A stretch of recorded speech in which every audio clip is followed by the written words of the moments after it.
Today's case study is an athlete who joined us back in 2018 and for years now has been eyeing off this specific target of the World Duathlon Age Group Champs, which was just held last week, where he wasn't just going for a PB or a certain time or an improvement, he was going for the win.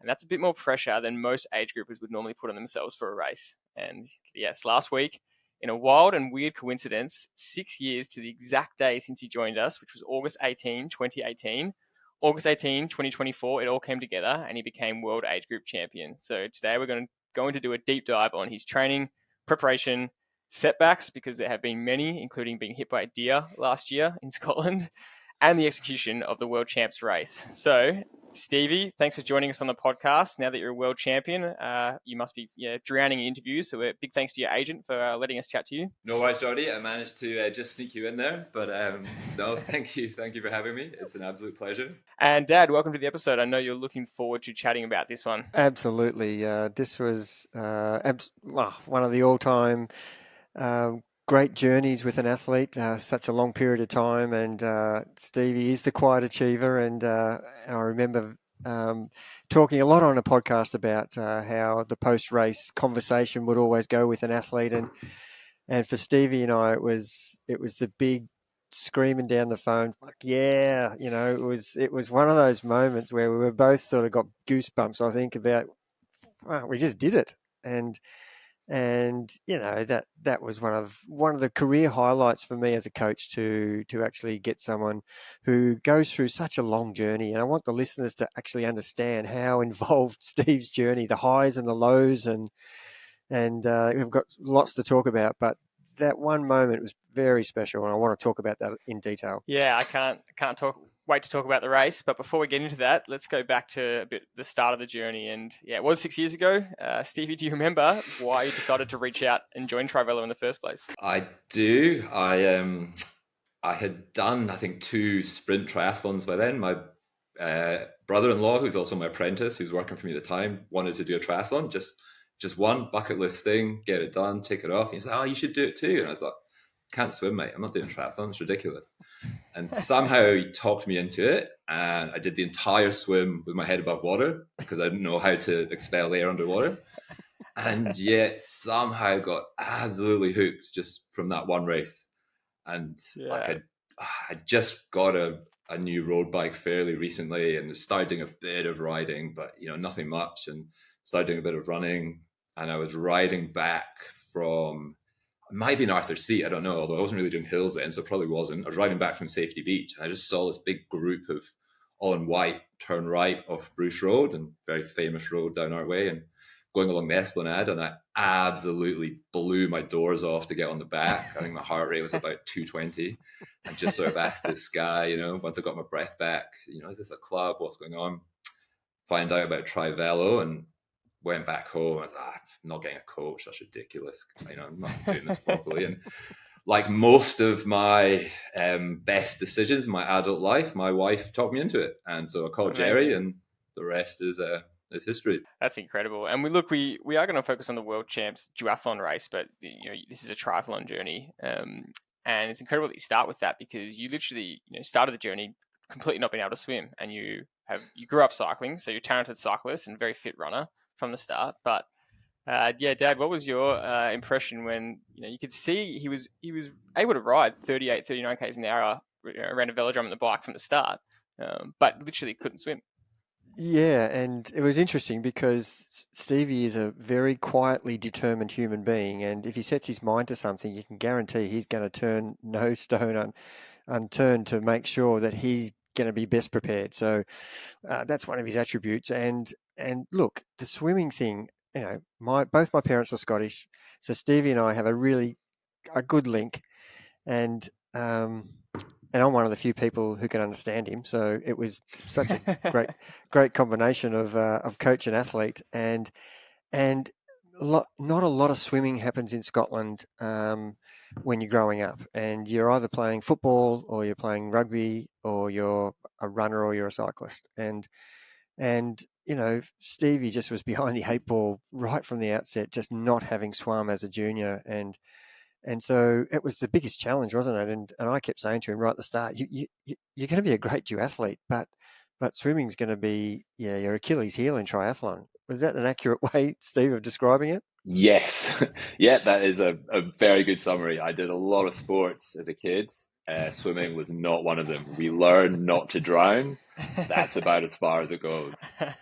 So, no technique whatsoever. And so that's definitely a fair assessment. you've come a long way since then, because basically we were looking through your data, and we have just so much data on all your swim tests, FTP tests, run tests, races, Zwift races. Just your specific spreadsheet in our files is absolutely massive. And from basically not being able to swim, and there wasn't actually any swim test data for the first couple of years, because that would have been spent. I think I was swimming like 220 pace per 100 for 100, and I couldn't even really do more than 100. Yes, so exactly. That's where I was starting from.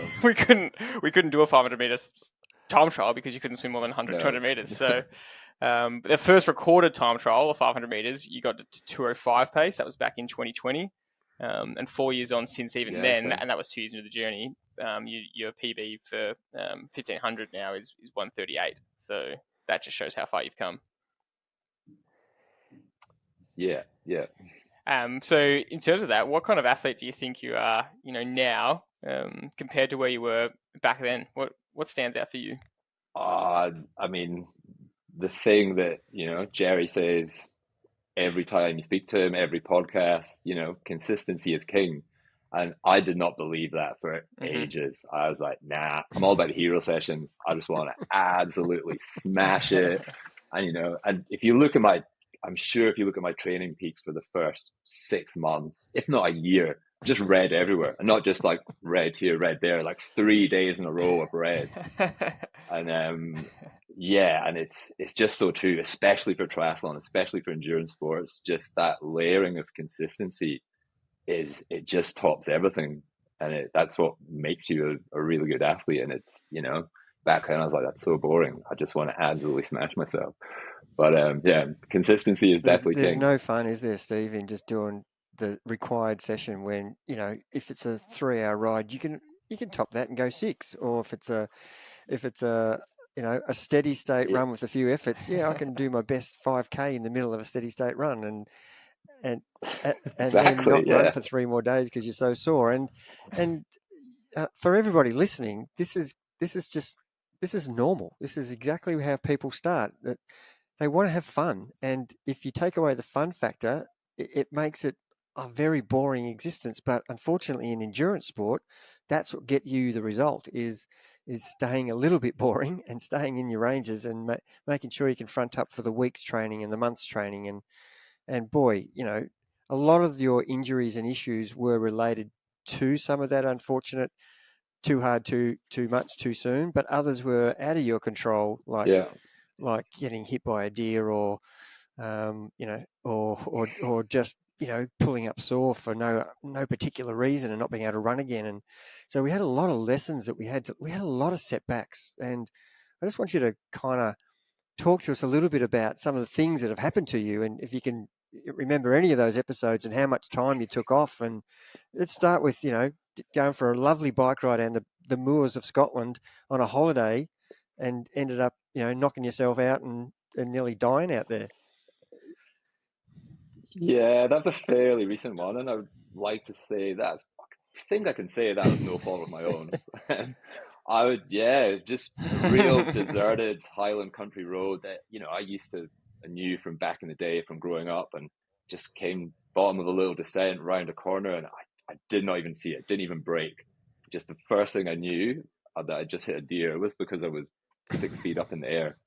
And came down and landed, and I borrowed like my friend's like Pinarello Dogma, it's like a 30 grand bike, and luckily it landed on top of me and bounced off and wasn't damaged. And that's incredible. There's no phone reception. It's quite remote, and I just knew it was a 50-50 shot, because this was sort of in the evening, of a car actually coming for the next day. It wouldn't be outrageous that one just didn't pass until tomorrow. So I had to ride out, and so I rode out for about 5K, eventually got reception, called my good lady wife, and promptly passed out at the side of the road.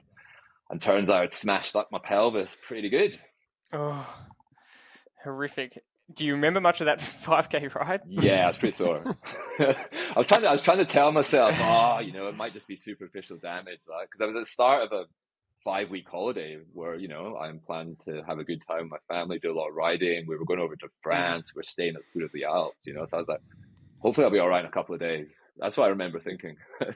And I went to hospital, and it soon became clear that I would not be fine in a couple of days. How long were you actually injured for, Steve, before you could train properly again? Like, I was back in the pool with a pool boy fairly quickly without doing any turns. But like riding and running, it was pretty much 12 weeks, I think, before I could do anything, that you could call training.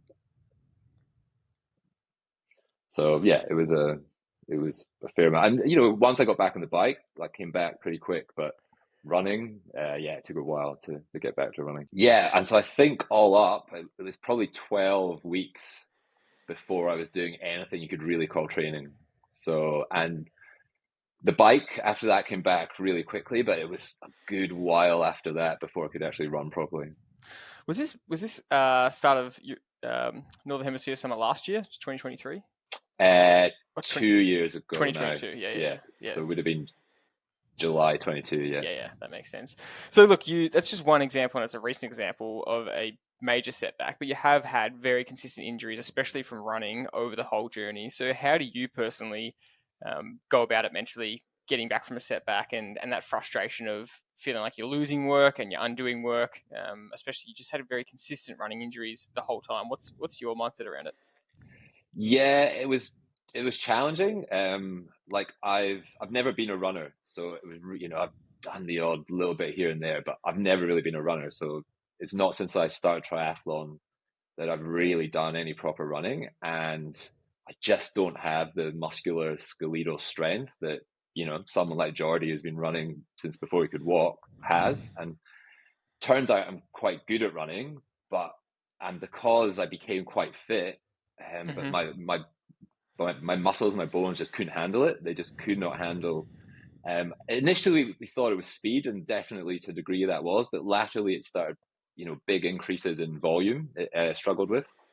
But probably about a year and a half ago, I started lifting weights. Before that, I was just doing sort of body strength stuff, with bands, that kind of stuff. And maybe even near a year ago, but I just started religiously twice a week doing heavy lifting. So, max 6 reps, sort of 3 sets, deadlifts, squats, seated calf raises on the Smith machine. And I think that has made a huge difference. Like this run into the race we're going to talk about, it's been my most consistent spell of running for quite some time. And I also, like all triathletes who are sort of motivated to train, if it's in Training Peaks, must do it. No questions, have to do it. And I kind of eventually realized that it was actually good for me to miss a run here and there, especially like the end. If we're doing a 3-week block, I would just start missing that Tuesday easy run off the bike because, weighing up the risk and reward, what's the fitness benefit of that run versus the reward of me giving my body an extra 2 days without running towards the end of a real heavy block. And it just allowed me to hit all the key sessions. So just, still hitting the interval sessions, still hitting the long run, which, are the important ones to hit. And I think that made a big difference as well. I think Stevie's spot on there, and having to learn about what suits each athlete is a really hard thing to do. And because you came from a sport where you're on a bike, and for those who don't know, Stevie grew up riding his bike as a junior at a really high level on the velodrome. And he probably won't tell anybody that, but that's where he before he had the hiatus of no sport, he was a very talented track cyclist, and so his body was never used to that day in, day out of the pounding that running gives you, where you really build up that strong skeletal system and muscular system around running. Whereas on the bike, we're being held up all the time. It's not the action that your body's used to. So in the early days, it wouldn't have probably mattered what we did in the training. It was the load was always too much. And whether we sussed out that we shouldn't be running fast. We sussed out that we shouldn't be running long just yet. And then finally, you suggested that we don't run consecutive days ever, and we just go Tuesday, Thursday, Saturday, and possibly on a short day Saturday and a run on a Sunday. So only once per in the week we would run back to back, and the rest of the time we'd have a break in between. And I think that allowed your body to cope much better than doing Tuesday, Wednesday, Thursday runs, Saturday, Sunday runs, where because you came from an era of cycling, we needed to fix your swimming and get your body used to the load of running. And so naturally we would try to do a lot more easy runs, which is logic. We're not trying to run fast. We're not trying to, but we're trying to run frequently for shorter runs, and that your body still couldn't cope with that. So I think over a period of years of you running longer and doing some strength stuff, but getting used to the load and having more break in between, I think that was a big game changer. And I think, in the last 2 years, you've hardly had any real problems except for when you ran the Melbourne Marathon last year. And, you ran beautifully that day, ran to the structure, ran to the plan, did everything right, and then pulled up sore. And that was kind of, we were both. I thought I got away with it because it was a full 48 hours afterwards before I pulled up sore. Yeah. And that was so frustrating because you were heading to your Ironman at Busselton, and that was October. I think we had 6 weeks to go, and you were pretty damn fit. You were pretty ready for that race, and that's just another. I was the fittest I'd ever been, without a shadow of a doubt, I reckon. Yeah, and I felt I felt bad that you weren't able to do that race. How did you handle that setback again? How did what things were you doing that were getting you to not slit your wrists and say, what the hell? Well, initially when I did the injury, I went to see Mitch. I got misdiagnosed a bit by physio, is the story of my life. But I went to see Mitch, and he was like, whoa. And initially we thought it was a tendon injury, and there was a tendon injury. The tendon sheath at the bottom of the antfib tendon was just leaking fluid, and it was like, when I moved my ankle, it was crunching. So he's like, we put a steroid injection in it, put it in a moon boot for a week, and he was like, look, you're not going to be able to run between now and Bustle, but there is still a chance you might be able to race. And I was like, okay, great. I'm in a moon boot. What can I do? I'm so fit. I'm going to hang on to that fitness. So I swam every single day for a week and a half. And I've been swimming maybe quite a lot because it was an Ironman build, but maybe 12K a week. And I did a 30K week, and then another half a week building towards a 30K week of swimming, and absolutely destroyed my shoulder. And one day I just went to the pool and I was like, I can't even swim. And it was the same day I got the MRI results back to say I had bone stress in the tibia. So that was a low point, it would be fair to say. But I just went home. I think I got drunk for a couple of days, and then I was like, look, I'm not a professional athlete. It's not my livelihood. I'm doing this for fun. So get over it. It's not the end of the world. Shit happens. And just sort of moved on to the next target. Yeah. And to be fair, straight after you were able to train again, you were back at it. And I think it was the middle of December where you were able to. It was after the Busso race. I think you were actually able to swim, ride, and run, slowly. And and that's only 8 months ago. So true. So that in itself, from the lowest of low to August 8 months later, winning a world title. Looking back now, what could you say to people listening?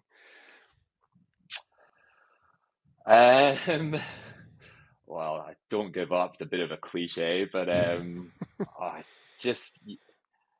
you're going to have setbacks. It's triathlon, especially as age groupers. Most of us aren't spring chickens, and you're going to get injuries. It's almost impossible not to. But you've just got to, I guess, have the mindset of, it's happened, deal with it, get over it. What can I do? Can't run, can I ride, can I swim? And, what is the next race after this one I've just missed? Okay, let's focus on that, and let's build up a timeline of, getting back to full training and yeah, just crack on. I mean, it sucks, it's shit, and it's all right to feel sorry for yourself for a little while, but yeah, I guess you just got to move on and do what you can do.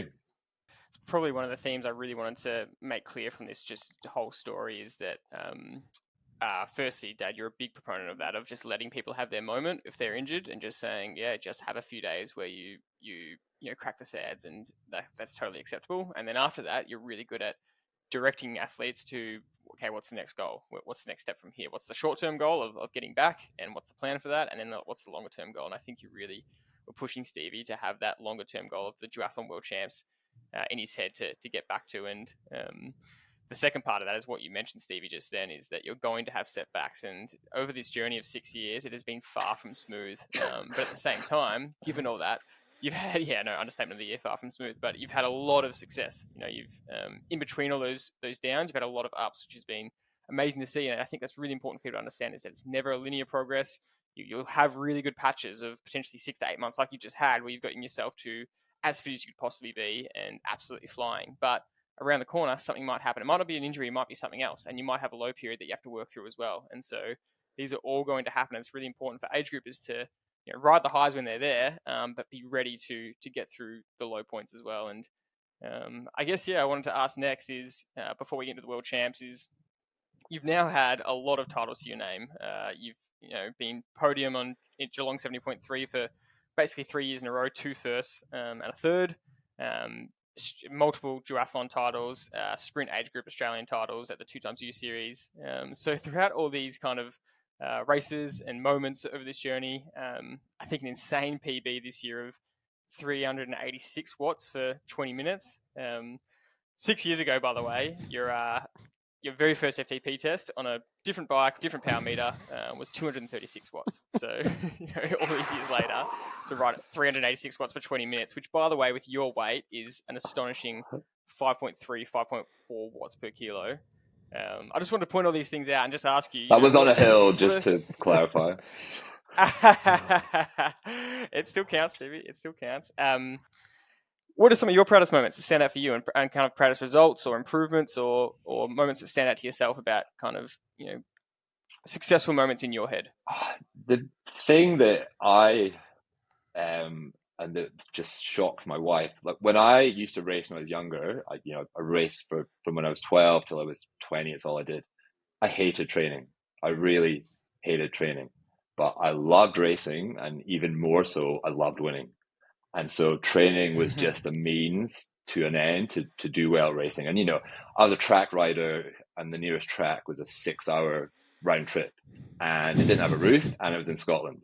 So once they built the indoor velodrome in Manchester, even with Scottish squad training, we went down there. So that's 6 hours each way.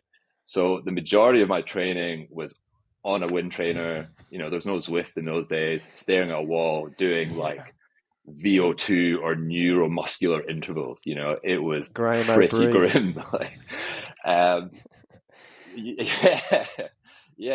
I really just did not enjoy training at all. And now it's the polar opposite. Like, I still love racing, and I still love being competitive, and I love to win, but I just love training now. It's almost, it's on a par. I enjoy it as much as the racing and the winning. Like, with triathlon, just the variety you get from the 3 sports. From that perspective, I'm a changed man, and my wife and my parents just find it shocking and surprising. So that's, for me, that's been the biggest thing. Because you're seeing data now compared to the good old days where there was no data, do you think that's helped with the training, and you seeing that, hey, if I go and do this training session and I can hit these numbers, and the days where you're getting tested and you've got a free roam to run, swim and ride as hard as you can basically in those testing, do you think that's the incentive, the motivation that's been one of the little catalysts that's helped you to become a better trainer? Yeah, I think that's definitely a big part of it, because back then there was, power meters were in the infancy, and certainly the masses did not have them. Just having all that data for training is it's a huge benefit. And just being able to see yourself incrementally improve like that, for sure. So I want to talk about the World Champs race last week. You wanted this one so bad. Like we said, this is one of those ones where you were going for the win. You love racing, and that's probably what being a cornerstone of your actual training program is that you're always putting your hand up to race, and you race very consistently, which, Dad, I think you would agree, really helps athletes improve just when they're willing to show up, no matter what fitness level, just consistently show up. That's a really big part of it, but you really wanted to get top of the podium. So talk us through your preparation these last couple of months. And yeah, talk us through the lead up to race day, how you found it all. Yeah, it was definitely a big target, and I probably didn't really say it out loud to many, if any. But yeah, I wanted to win. Yeah. I mean, if someone asked me, I probably would have said, "Yeah, podium would be great," but I'd be lying if I didn't say I was there to win. And when I first started looking at it, you can look at results. World Triathlon published all the results from previous years, and it's a runner's game, duathlon at that level, and there's some really fast runners. And I started looking at the 10K times for the first race, and I was like, whoa, I don't actually know if I can be competitive here. These guys run pretty fast. But then I started looking at the bike times and started looking at the second run times. So I was like, well, maybe I could be. And yeah, my build-up was great. Nothing went wrong. Injury-wise, it was the best I've been, the most consistent running period I've probably ever had. I was running faster than I've ever run before, across all distances. We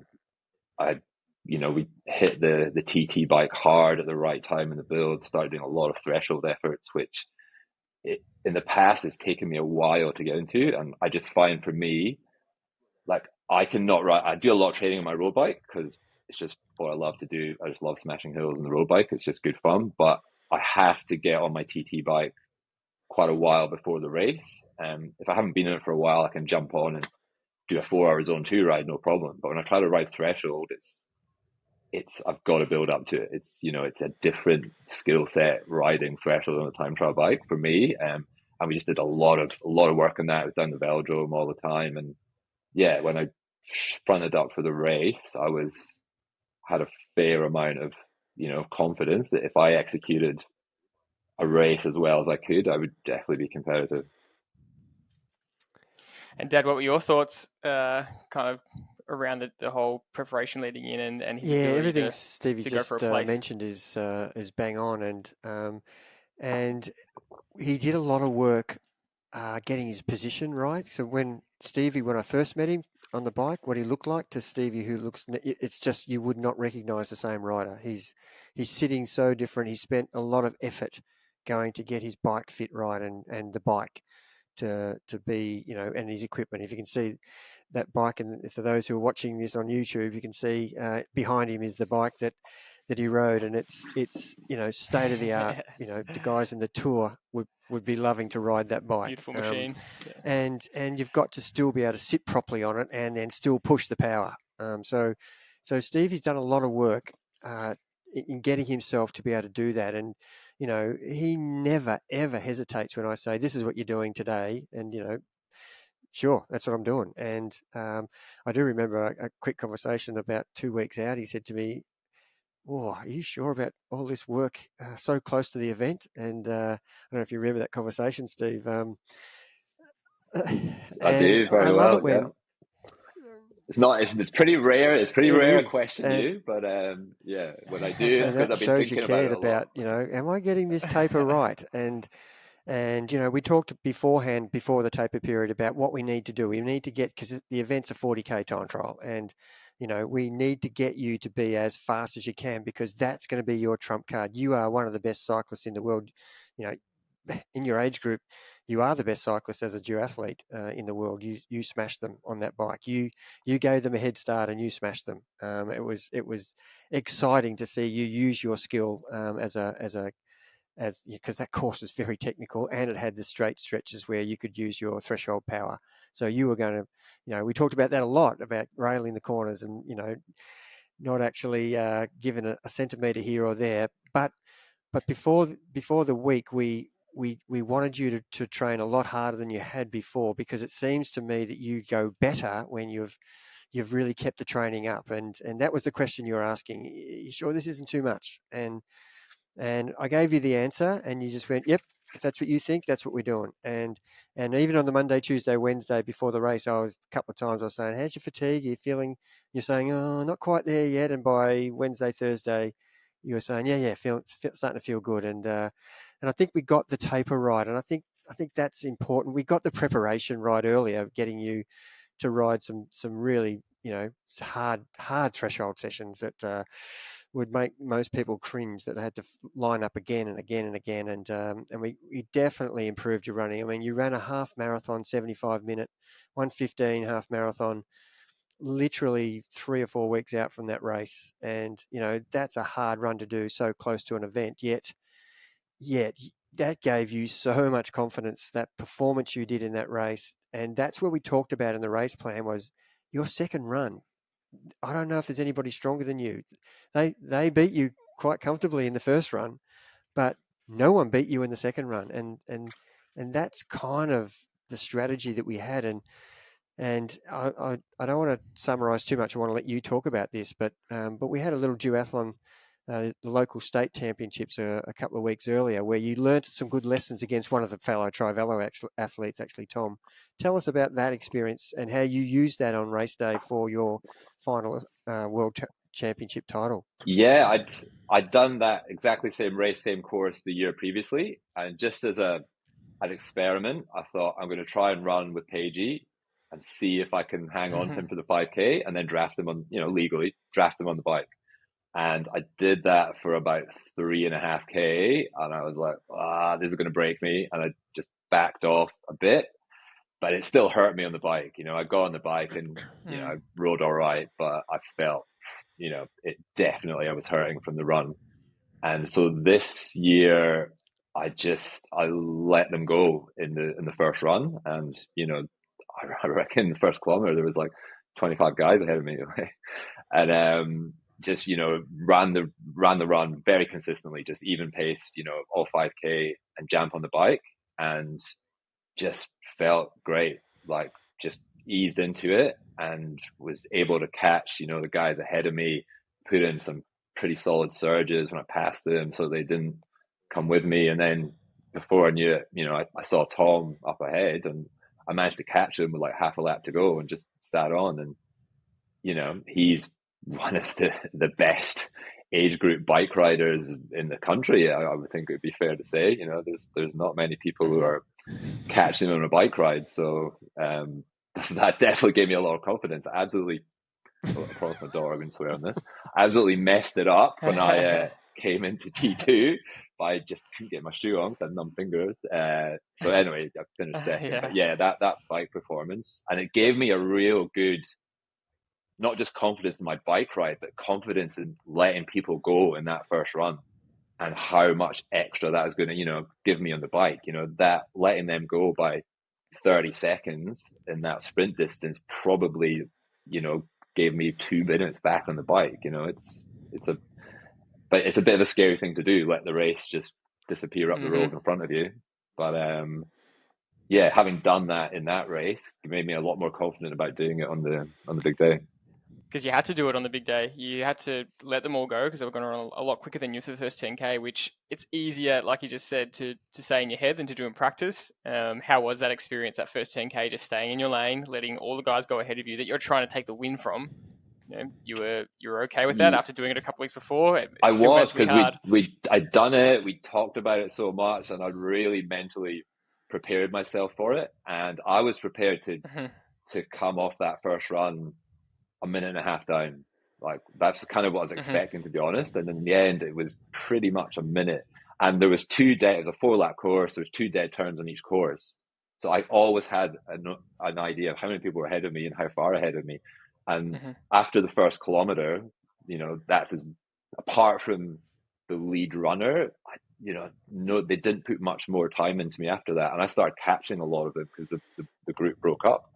So yeah, it was scary thinking about doing it, but actually I was prepared to do it. And, I'd looked at all the results, and it seems like they treat this race like a 10K time trial that happens to have a 40K bike ride and another 5K run after it. Like some of the paces, and if you, like Jerry was saying, if you look at the 10K times and then look at the second run times, like, I don't think anyone came within a minute of me in the second run, and I ran at the same speed, the same pace I'd run in the first run. So yeah, because I knew all that in advance, it was a lot easier to do. Yep.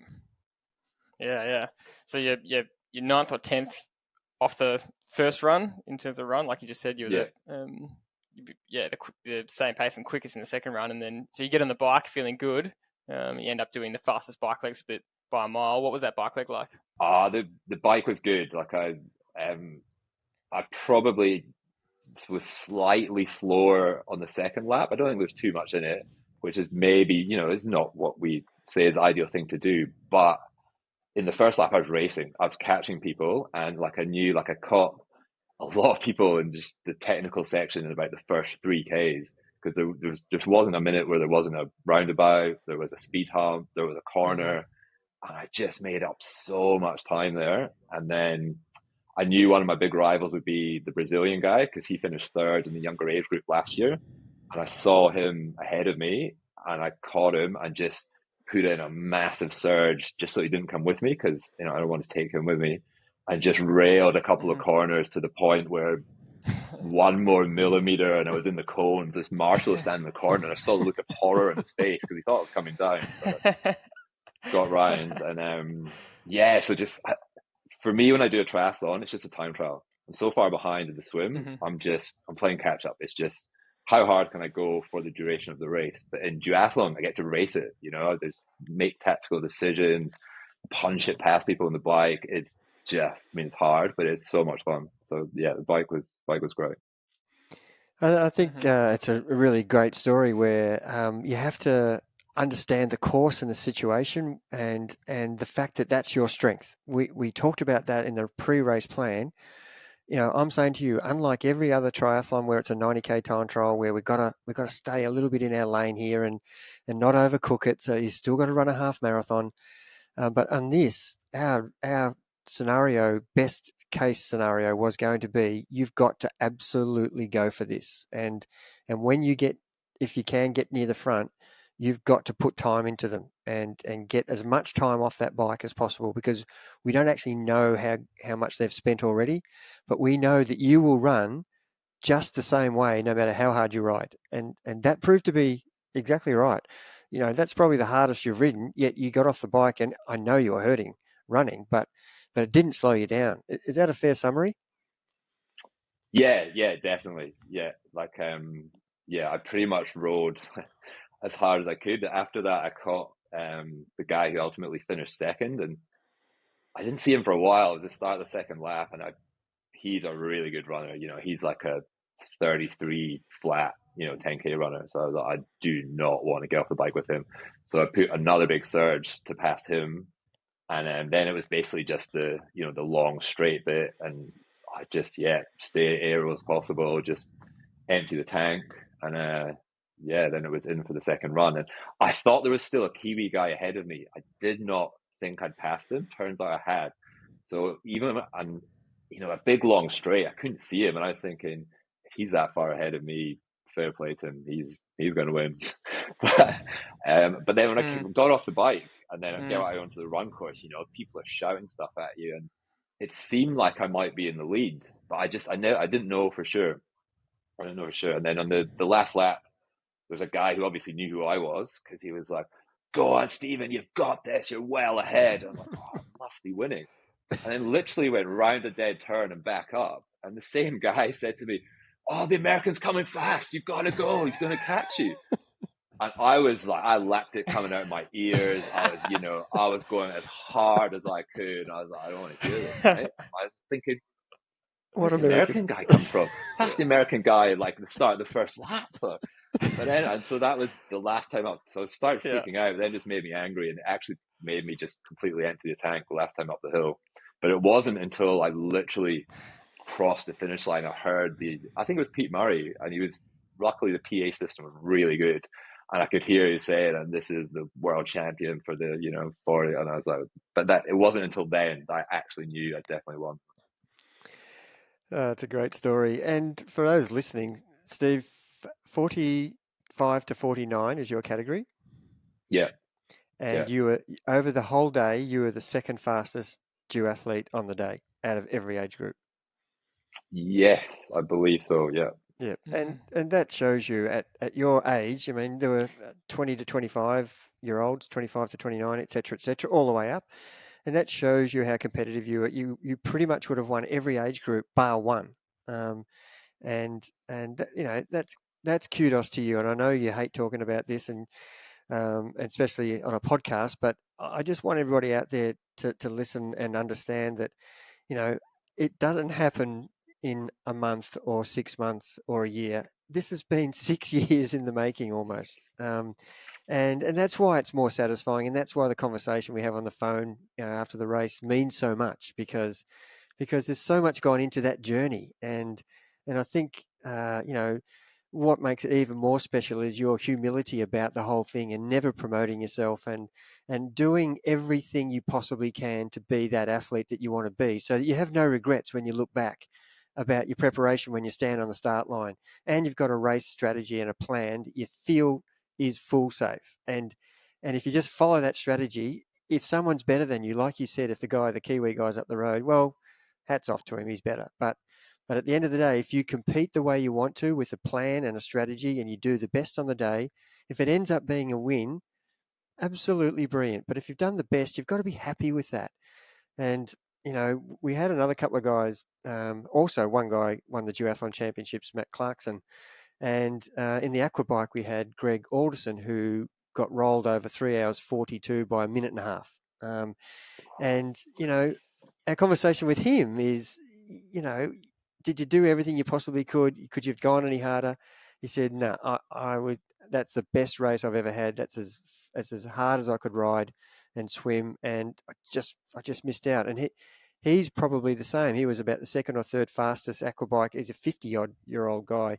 His time is right up there in the top 5 with the whole day as well. And so at the end of the day, that's what's more important, Steve, isn't it? That journey and that execution of doing your best.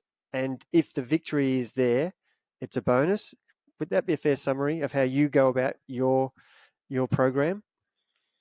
Yeah, for sure. Like the win is the icing on the cake. It's great, but yeah, just fronting up, knowing you've done the training, knowing you've done everything you can, and executing the race you planned to and wanted to. I mean, yeah, you can't do more than that, and I think that feels pretty good for whatever the outcome, because you can't win them all. I get rolled in triathlon all the time, so but if you put down the best race you can, then it feels pretty good. And just on that note, go on and tell us what was the feeling crossing the line?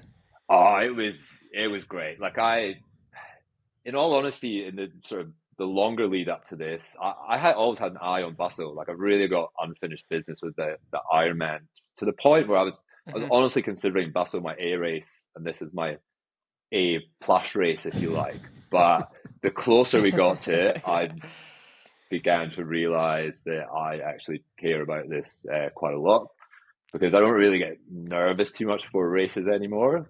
And I got quite nervous before this one. And so, to cross the line and hear that I'd won and, become an age group world champion, it was a great feeling. I'm not going to lie. And in that call we had together, he managed to sneak in at the end of the call, and now let's concentrate on Busso. And I'm saying, hang on a minute, let's just enjoy, smell the roses a little bit here. Let's enjoy what you've just done. He goes, yeah, I know that, but when are we getting going for Busso? And that's kind of, that sums it up. I think it's a great story and a great journey. And it's been a pleasure coaching you, mate, because of all the things you do well, which that's what I want the age groupers out there to hear, is there's no hero sessions. You summed it up really well at the start. If you keep training like that, you won't reach your potential. I want to finish off with some data points.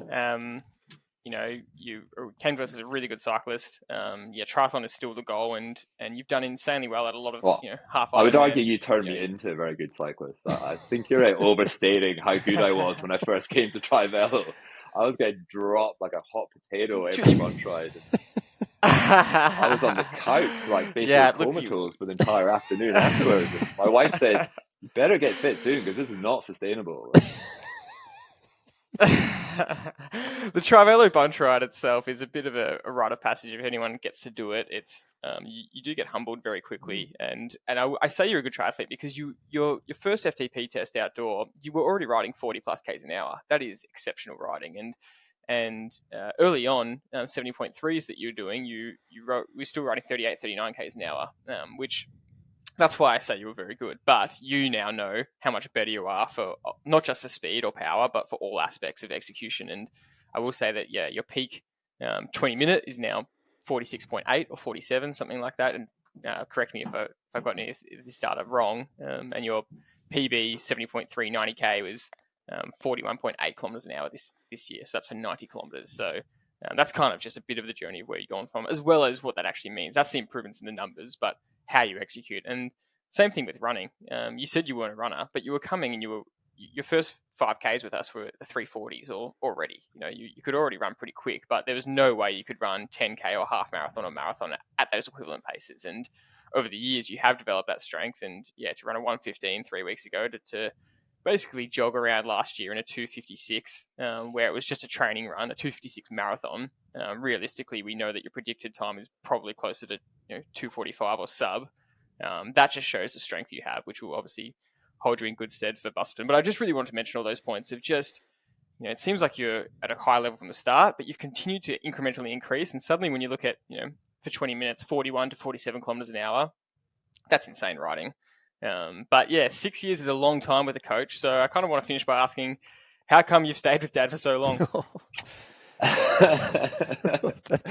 Well, probably because of what you just said. He keeps getting me better. I mean, as Jerry kindly pointed out a little while ago, I'm pretty old, and I'm getting faster, both cycling but running as well. Which is, when you get to be as old as me, a lot of people start to slow down. So to keep making significant gains as a runner, I love it. I really enjoy running because, as I've said, I've never been a runner, but I love it. I really enjoy it, and to be able to just keep getting faster it's awesome. It's so good. I'm like, when I did that half marathon you're talking about, like, it was such a confidence boost, because I don't think I'm that good a fresh runner compared to a triathlon runner. I think I'm good at triathlon because my triathlon times are not hugely slower than my fresh time. So when I run a good fresh time, I know I'm running well, and it was great to do that so close to the race.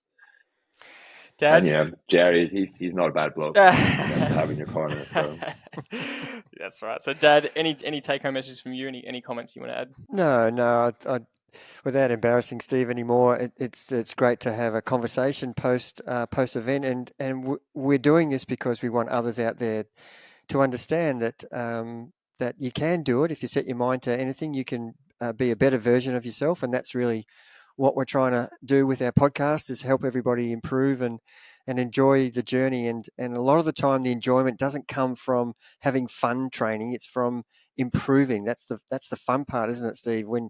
When you're improving, it's so much more likely you'll keep training because you see that you're moving the goalposts to where you want them. And I think that's kind of the reason why we're interviewing Steve and and he's not one who wanted to be on this podcast. Let me tell everybody, he'd much rather us just talk about him than he have to talk about himself. And so, I think the message is that, if you love doing something, you'll do better at it.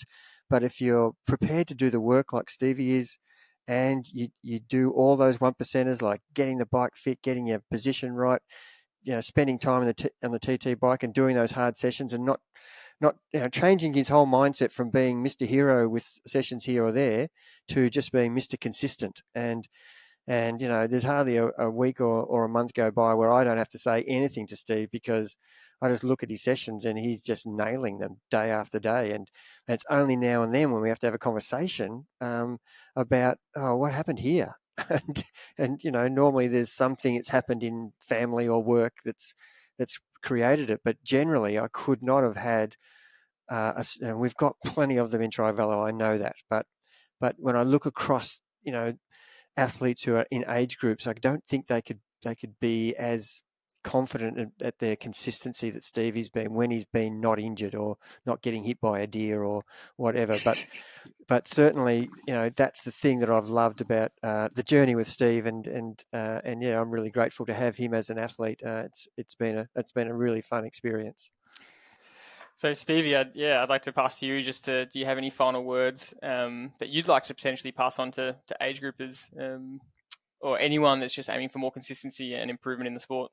Going fast is fun. Whether it's running or cycling, I can't talk about swimming, but going fast is fun. And all those things that Jerry's just said, the consistency, it makes you fast. And there's just nothing better than just knowing that you can be fast, put that down on a race course. And, it takes a while to realize, but yeah, just being consistent, that's what gets you there. Yeah, and you really contrasted that with the start of the program when it was a lot of red, into now and it's a lot of green. It's what we really like. Yeah, like chalk and cheese. Yeah. Like both my parents and my wife. My dad was heavily involved in my cycling back in the day, and he's like, I've got to meet this Jerry guy. I just can't believe what he's turned you into. It's literally incredible. Amazing. No, that's great. And I think one last point I really wanted to talk about was that we're looking at this now and a very peak of this journey, and looking back, you to see how far you've come. But that's because we're looking at it at a macro level, and it's a good reminder for a lot of athletes that you've got to keep that long term, that macro kind of mindset in mind. Because let's say we picked any point along that journey, we could pick you at a very low point. We could pick you at the middle of your rehab post deer crash, or even December last year when you couldn't swim, bike, or run, or at some point in one of your running injuries in year 3 where the fitness didn't seem to be there, and it seemed like you'd been on the program for 3 years, but you weren't where you wanted to be, and the athlete needs to really just remember that macro level and just go, okay, if we're injured right now, we're at a low point right now, we give it months to get back, and you have a really good run like you have this year, and you'll be back at that peak. But it does take that commitment to the consistency and commitment to the program over a long journey. That's something that we really, really want to push for athletes and their mindset that, it's not going to happen in a short time, and it's not just going to happen as a once-off, one program to one race. So the more you can stack these years on top of each other, the more you can look back in hindsight and go, wow, this is how far I've come. So that's how I wanted to finish. Anything else from you, Dad? No, I think it's just one more thing. There's always one more thing, sorry.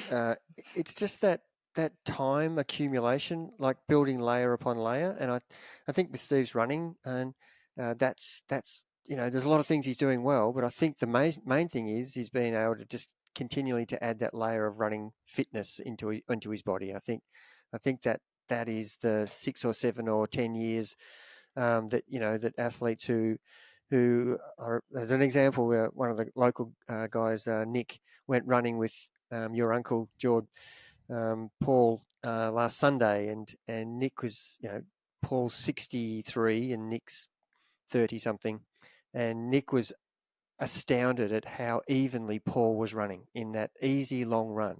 And every time they came to a hill, Nick was 20, 30 meters up the road, and then they go down, and Paul's just staying the same pace, and Nick's just looking at him going, am I doing something wrong here? Are we meant to be running harder up the hill? And he's telling me today he just learnt so much from that one run with Paul, where you're trying to run what you're after each what is the goal and the aim of each session. And if it's just a long, easy run, you don't need to be putting in the hard efforts. You think that I have to keep improving in this one effort all the time. And I think 6 or 7 years of doing that, and in Paul's case, 40 years of training like that since he's a 20-year-old, has taught him how to just stay evenly and consistent. And Paul's had really bad injuries as well. And, he just qualified for Kona 2 or 3 years ago after having 20 years out of the sport. And that's because he's learnt that consistency a long, long time ago when we both met as teenagers. So I think that's a great story, Steve, that at the end of the day, you've had to change your ways a lot, and this is what the outcome is. And you would look back now and go, far out, if I'd have known that earlier in my career, I probably would have been more successful. Absolutely. Yeah. I probably could have short-circuited this whole process by a year or 2, but that's all part of the process. You've got to make the mistakes to learn from them. And yeah. I think if it comes too easy, if you learn the hard way, you really learn. That's absolutely brilliant. And hopefully, for anyone listening, we can help them take off 1 to 2 years of mistakes. And that's the whole purpose of this podcast and this kind of episode. So thanks so much again, Stevie, for joining us. We really appreciate it. We know the listener will have loved this story. It's a great story. We're not always about podiums, but this was a really clear goal, and you absolutely nailed it. So thanks, mate, for coming on. My pleasure. Thanks for having me. As always, we thank you for listening to this episode. And if you do want to have the same sort of journey and goals of improvement as Stevie, you can go to our website, trivelocoaching.com.au, and apply to get coached there. Thanks as always, and we'll see you in the next episode.